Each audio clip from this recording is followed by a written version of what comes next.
Continuamos analizando el periodo de la República Oligárquica, este periodo en la Argentina que va entre 1880 y 1916.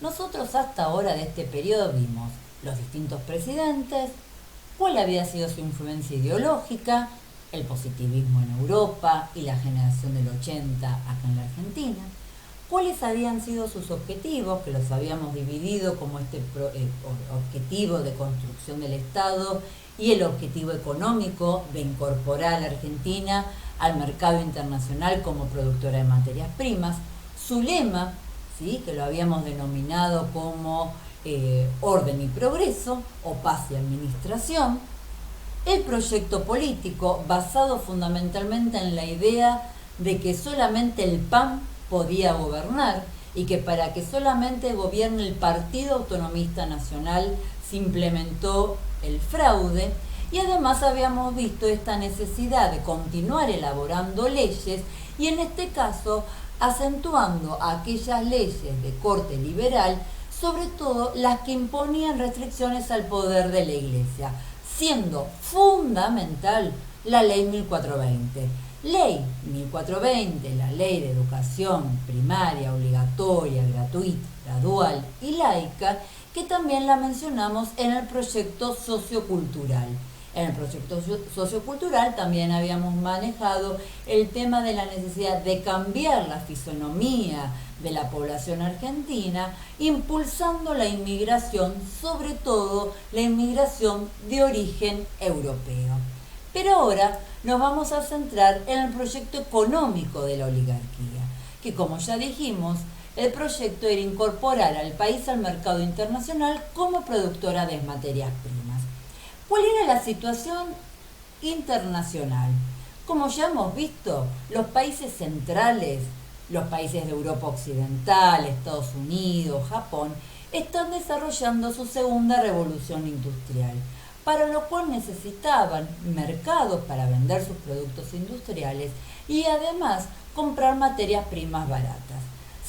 Teniendo en cuenta las condiciones geográficas de la Argentina, las materias primas que podían comprarse en nuestro país eran la lana, los cereales, y en este periodo sí ya comenzamos a hablar de la producción de la carne para exportar.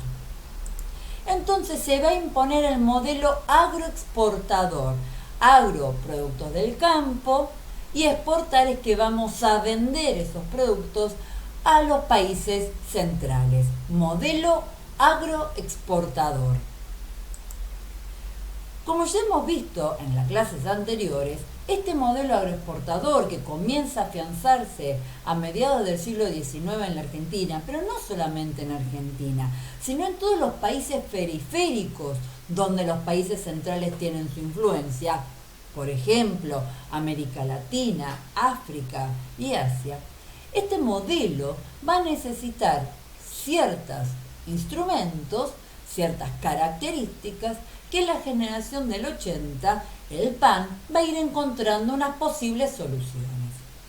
¿Qué necesitaba? Tierras. Bueno, se continúa con la conquista del desierto, esa conquista que le había dado a Roca tanta popularidad que inclusive lo había llegado a ser el nuevo presidente del país. Se necesitaba capitales, se necesitaba dinero. Para esto vamos a pedir préstamos extranjeros. Fundamentalmente, nuestro gran aliado va a ser Inglaterra, pero no es el único. Y además vamos a favorecer inversiones extranjeras. ¿En qué rubros? Aquellos que sirvan a desarrollar el modelo agroexportador. Uno, por ejemplo, es el tema de las comunicaciones y del transporte, porque para los países centrales es fundamental abaratar los costos que implicaba trasladar las materias primas, por ejemplo, de la región de la Patagonia o de Córdoba o de otra región del país hacia el puerto de Buenos Aires. Y eso es lo que nos lleva al otro tema, la infraestructura. Se empiezan a construir o a expandir la red ferroviaria, los frigoríficos, puentes y todo eso con capitales de origen extranjero. Se necesitaban materias primas de calidad y se empiezan a comprar animales y comprar semillas de calidad de origen europeo. y además se necesita mano de obra. Para eso va a ser imprescindible fomentar la inmigración europea. Es lo que generalmente se llama del alud inmigratorio. Hay una inmensa masa de inmigrantes europeos que son expulsados de Europa porque no consiguen trabajo, porque sus condiciones laborales son miserables, que tratan de buscar alguna alternativa en América. Por eso se usa la frase de hacer la América. La idea era venir acá, trabajar acá y poder progresar. También muchas veces con el sueño de volver a su país de origen.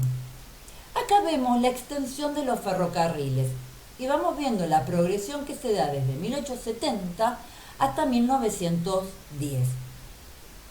Si ustedes pueden ver, los ferrocarriles terminan en una zona muy clara, que es Buenos Aires. ¿Por qué? Porque está el puerto. Y si ustedes se fijan, la mayor concentración de ramales la tenemos en la región de la zona pampeana, a donde tenemos mayor concentración de la producción agrícola ganadera. Después, acá les comparto algunas fotos de cómo se va a reconstruir el puerto de Buenos Aires, ¿sí? Toda esta es la zona de Puerto Madero, donde hoy nosotros tenemos universidades, shopping, cines, restaurantes. Todo eso eran almacenes, que eran los depósitos para después cargar los barcos que iban a Europa. Y acá vamos a tener todo lo que es la reconstrucción de la costanera en la ciudad de Buenos Aires. Acá tenemos representados los tres sectores agrícola-ganadero de mayor desarrollo en nuestro país. La parte de los cereales, acá tenemos las bolsas, cómo están cargando estos obreros portuarios, estos peones del puerto, los cereales a los barcos. Tenemos los frigoríficos y la exportación de carne. Y por último, la producción lanera, que se va a dar sobre todo en el sur de la Argentina, sobre todo en esta Patagonia que se comenzaba a ocupar luego de haber masacrado a la población de los pueblos originarios. Acá tenemos la otra pata de este modelo agroexportador, que es la cantidad de inmigrantes que comienzan a llegar a la Argentina. Y acá tenemos cómo están bajando de los puertos y están accediendo. Vamos a mencionar en un video, ustedes van a ver el recorrido que hacía, porque tenían que pasar por una cuarentena, por una inspección sanitaria, podían quedarse en el hotel de los inmigrantes hasta conseguir una salida laboral o alguna casa. Bueno, distintos elementos, pero acá a modo de representativo de esto de el alud inmigratorio. Entonces, hemos visto este periodo de las presidencias de la oligarquía argentina, que va entre 1880 y 1916.